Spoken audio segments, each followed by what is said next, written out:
மேலான பெரியார்களே, சகோதரர்களே, அந்த கருவிகளால சாப்பிட்டா தட்டையை வலித்து சாப்பிடுற அந்த சுன்னா இல்லாமல் போகுது.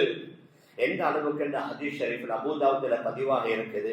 யாராவது ஒருவர் மன் அக்கல ஃபீ கஸ்அத்தின் சும்ம லஹிஸஹா தகூலு லஹுல் கஸ்அ அஅதக அல்லாஹு மினன் நார் கமா அஅதகதனி மினஷ் ஷைத்தான்.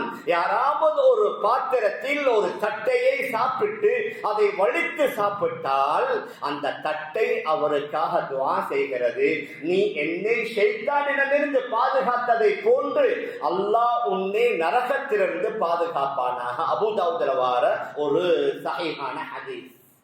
மேலான பெரியார்களே, சகோதரர்களே, என்ன செய்து விட்டார்கள்? அந்த சுன்னத்திலிருந்து நம்மை விலக்கி விட்டார்கள், தூரமாக்கி விட்டார்கள்.